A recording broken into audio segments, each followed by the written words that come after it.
সম্মানিত উপস্থিতি, দীর্ঘদিন ধরে অত্যন্ত বন্যা এবং বৃষ্টি সব জায়গায় হচ্ছে। এগুলো আল্লাহ তাআলার একটি পরীক্ষা। বিসমিল্লাহির রহমানির রহিম। وَلَنَبْلُوَنَّكُمْ بِشَيْءٍ مِّنَ الْخَوْفِ وَالْجُوعِ وَنَقْصٍ مِّنَ الْأَمْوَالِ وَالْأَنفُسِ وَالثَّمَرَاتِ وَبَشِّرِ الصَّابِرِينَ। এই তো আল্লাহ তাআলা পরীক্ষার কথা বলেছেন। খৌফ মিনাল খৌফ ওয়াল জু', ভয়, ভীতি, ক্ষতি, এগুলোর মাধ্যমে আল্লাহ তাআলা পরীক্ষা করেন।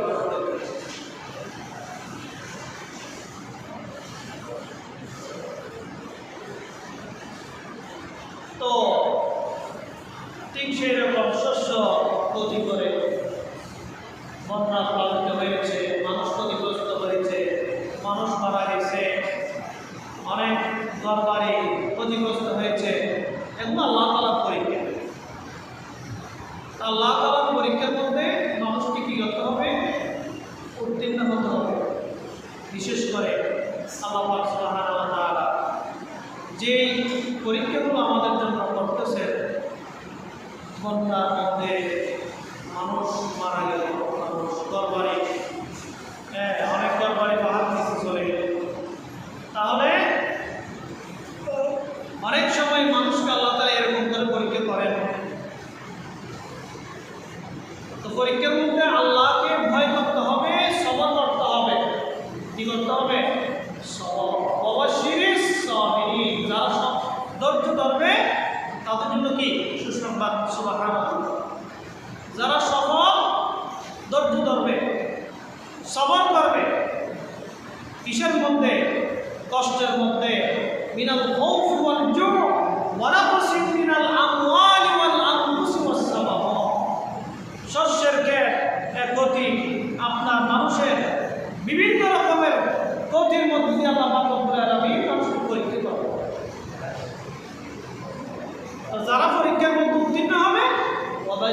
الصابرين ধৈর্যশীলদেরকে আল্লাহ পাক রব্বুল আলামিন সুসংবাদ দান করবেন সুবহানাল্লাহ। এরপরে আল্লাহ পাক রব্বুল আলামিন মানুষকে খৌফের মতন খৌফ, ভয়ের মতন ভয় করার কথা বলেছেন। ভয়ের মতো ভয়। ইয়া আইয়ুহাল্লাযীনা আমানু তাকুল্লাহা হাক্কা তুকাতিহি ওয়া লা তামুতুন্না ইল্লা ওয়া আনতুম মুসলিমুন।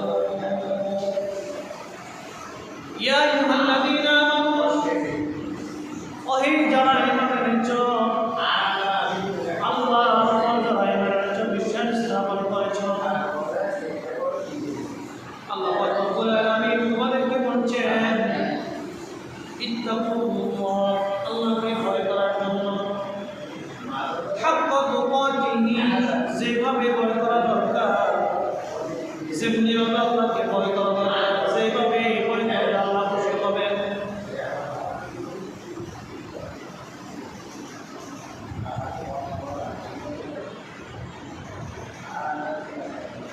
সালাতুন ইয়া রাসূলুল্লাহ আলাইকুম, সালামুন ইয়া হাবিবাল্লাহ আলাইকুম, মুহাম্মদ মুস্তাফা নূরুন আলা নূর, হাবিবে কিবরিয়া নূরুন আলা নূর, সালাতুন ইয়া রাসূলুল্লাহ আলাইকুম, সালামুন ইয়া হাবিবাল্লাহ আলাইকুম। তো যেটি বলতে চাইছিলাম, আল্লাহ রাব্বুল আলামিন কি বলছেন? ইয়া আইয়ুহাল্লাযীনা আমানু তাকুল্লাহ, হে ঈমানদারগণ, তোমরা যারা আল্লাহর উপর ঈমান এনেছো, বিশ্বাস স্থাপন করেছো, আস্থা রেখেছো, ইত্তাকুল্লাহ, আল্লাহকে ভয় করো, হাক্কা তুকাতিহি, ভয় করার মতন, যেভাবে ভয় করলে আল্লাহ পাক রব্বুল আলামিন খুশি হন। ওয়ালা তামুতুন্না ইল্লা ওয়া আনতুম মুসলিমুন। এবং আল্লাহ পাক রব্বুল আলামিন বলছেন তোমরা মুসলমান না হয়ে মৃত্যুবরণ করিও না। সুবহানাল্লাহ। তো আল্লাহ পাক রব্বুল আলামিন মুমিন মুত্তাকি পরহেজগার যারা, তাদেরকে সবসময় পরীক্ষা করে, ভয়ের মধ্যে দিয়ে, ক্ষতির মধ্যে দিয়ে, অসুস্থতার মধ্যে দিয়ে, মৃত্যুর মধ্যে দিয়ে আল্লাহ কি করেন? মানুষকে পরীক্ষা করে। এগুলো আল্লাহ তাআলার পরীক্ষা।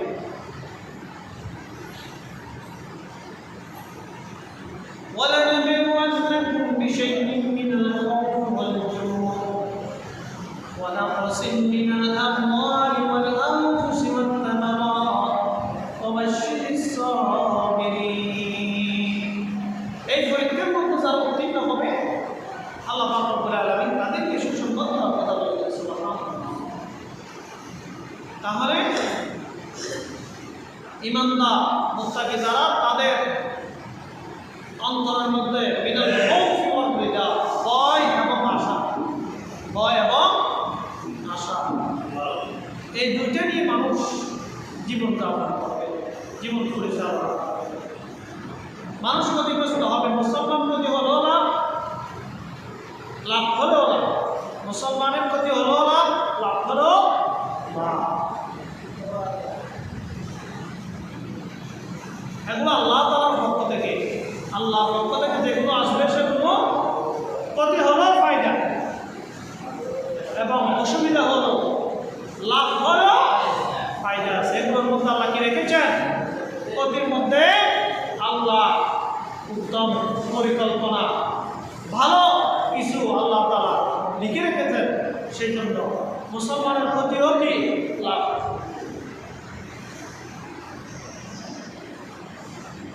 এরপরে আল্লাহ রাব্বুল আলামিন মুমিনদেরকে বলছেন আল্লাহকে ছাড়া কাউকে ভয় করিও না, আল্লাহকে ছাড়া কাউকে ভয় করিও না। বন্যার পানি আসলেও ভয় করার দরকার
জিনিস, খৌফের একটা জিনিস সৃষ্টি হয়।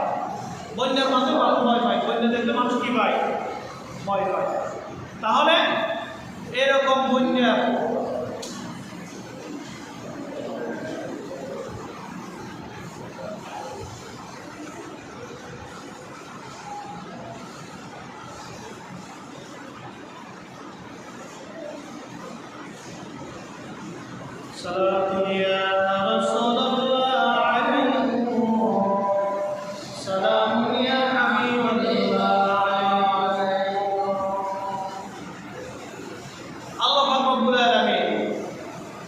যেই পরীক্ষাগুলোর মধ্যে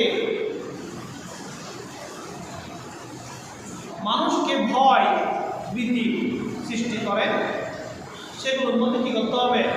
সবর করতে হবে, ধৈর্য ধরতে হবে। যেই ক্ষতির সম্মুখীন যখন মানুষ, সেগুলোর মধ্যে সবর করতে হবে, ধৈর্য ধরতে হবে। পৃথিবীর কোনো মানুষ আল্লাহ যেভাবে পানি সৃষ্টি করে দিয়েছেন, এরপর অন্যান্য জায়গার মধ্যে যেভাবে পানি প্লাবিত হয়েছে, পৃথিবীর কোনো মানুষ চাইলে এই পানিগুলি কি আপনার শুকায় ফেলতে পারবে? পানি হচ্ছে মানুষ ভয় পাচ্ছে, তাহলে সেখানে কি করতে হবে? সবর করতে হবে, ধৈর্য ধরতে হবে। বিকল্প পদ্ধতি কি? আমাদেরকে যতটুকু দরকার, যা করণীয় আমরা করব, যা করণীয় আমাদের করতে হবে, সতর্ক থাকতে হবে, আর বাকিগুলো আল্লাহর উপর ভরসা করে ছেড়ে দিতে হবে। সম্মানিত মুসলমান, আল্লাহ পাক রব্বুল আলামিন মুমিনদেরকে ভয় না করার জন্য নির্দেশ দিয়েছেন। যে কোনো বিষয়ে ভয় না করে সবরের সাথে মোকাবেলা করে আল্লাহর কাছে চাওয়া, আল্লাহর কাছে মুক্তি চাওয়া, এরকম বিপদ থেকে, বিপর্যয় থেকে, বন্যা থেকে, বৃষ্টি থেকে, অতিবৃষ্টি থেকে, অনাবৃষ্টি থেকে আল্লাহর কাছে পানা চাওয়া, এগুলো মুমিনদের করণীয় কাজ।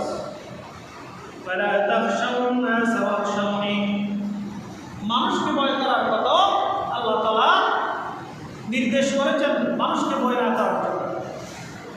তুমি মানুষকে ভয় করিও না, আমাকে ভয় করো। মানুষকে ভয় করার কোনো দরকার নেই, মানুষের কার্যক্রমকে ভয় করার কোনো দরকার নেই, বরঞ্চ তোমরা আমাকে ভয় করেছো। আমাকে ভয় করো, আমাকে ডরাও, আমি আল্লাহকে তোমরা কি করো? ভয় করো। ভয় করলে কি হবে?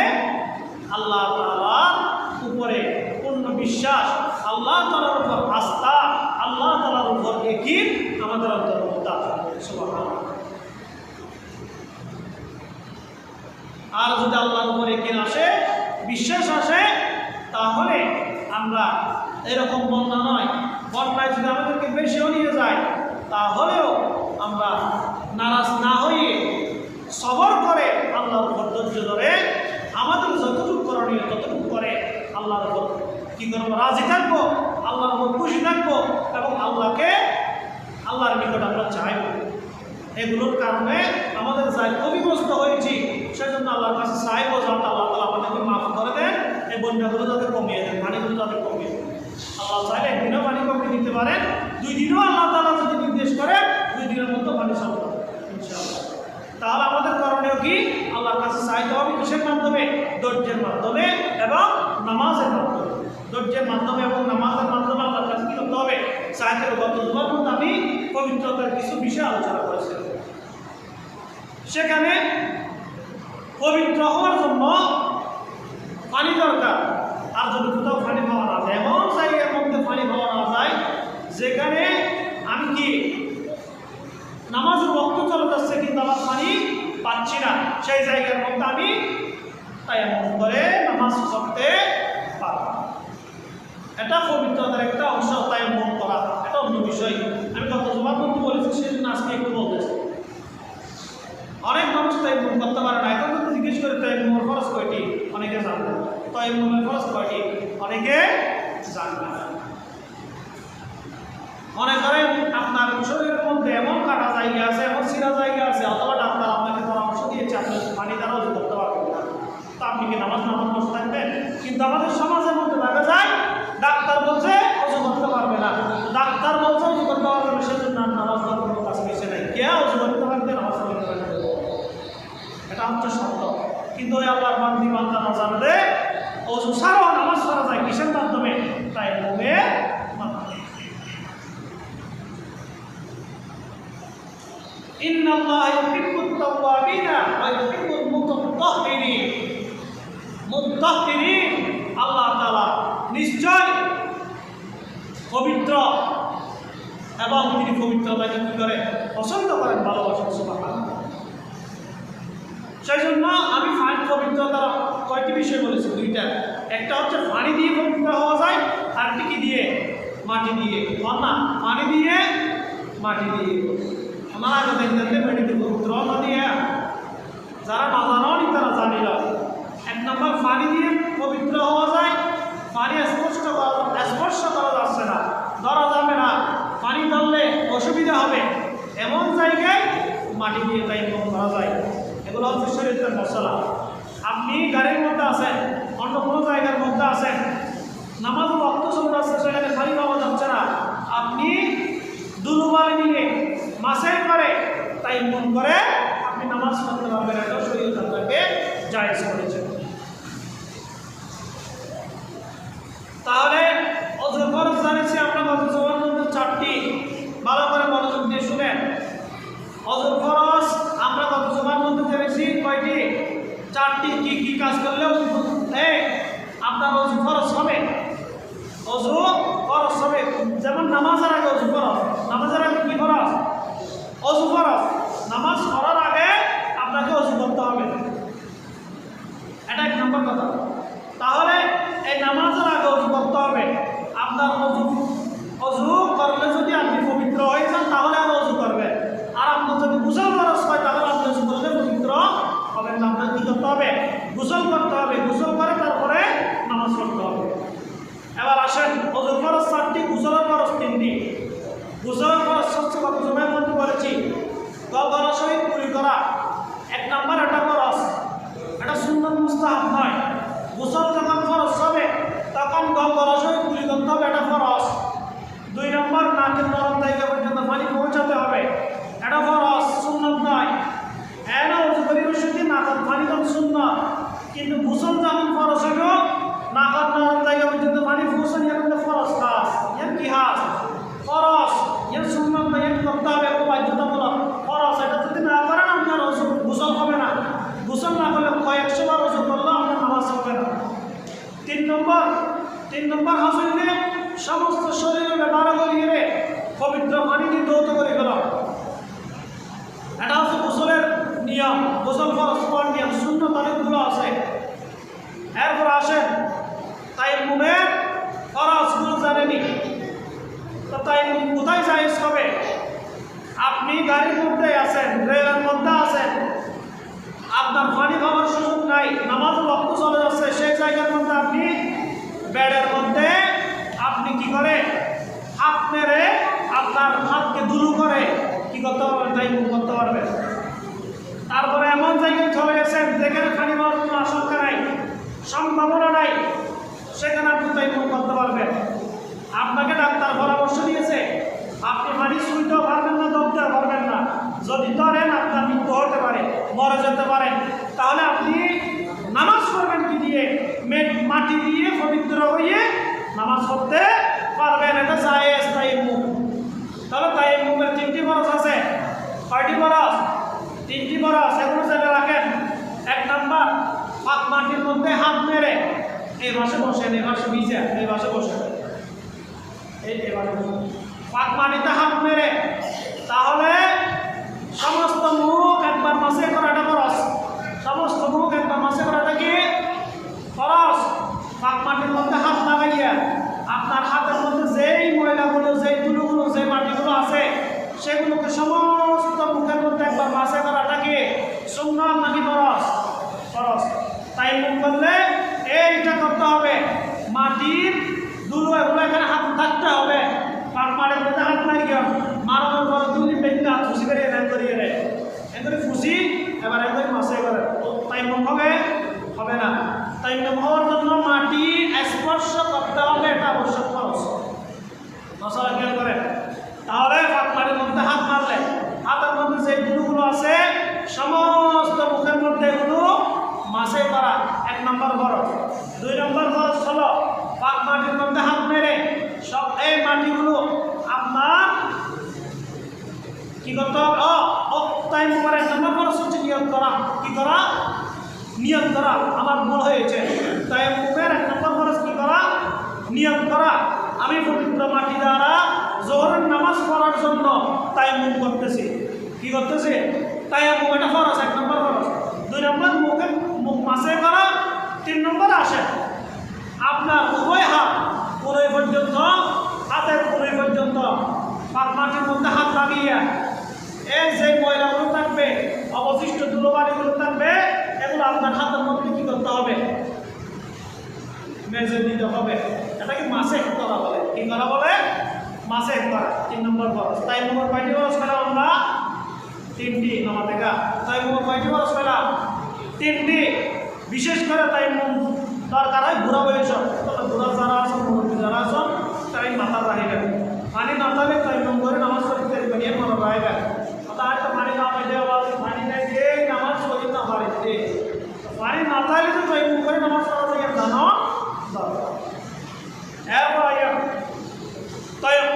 অজু করলে আপনার অজু যদি করেন পানি দিয়ে, তাহলে আপনার যদি কোনো হাদস না হয়, ইস্তিনজা না করেন, এরকম রক্ত ফুস পানির যদি বাহির না হয়, তাহলে আপনি যতক্ষণ পর্যন্ত এগুলো হয় না ততক্ষণ পর্যন্ত অজু থাকবে। কিন্তু তায়াম্মুমের বিষয় ভিন্ন। যে কাজটা করার জন্য, যে কাজটি করার জন্য আপনি তায়াম্মুম করেছেন, সেই কাজটি যখন হয়ে যাবে, সম্পূর্ণ হবে, তখন আপনার তায়াম্মুম আর থাকবে না। তায়াম্মুম কি চলে যাবে, ভেঙে যাবে। এটা একটা তায়াম্মুমের শর্ত, মনে রাখবেন।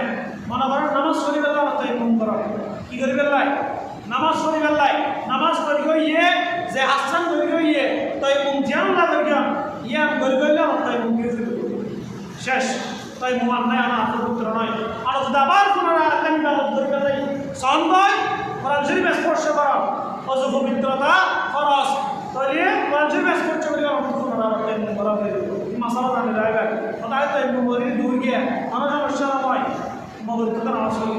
তায়াম্মুমের বিষয়টা ভিন্ন। আল্লাহ তাআলা আমাদের বুঝার এবং আমাদের তৌফিক দান করুন। সবাই বলে আমিন।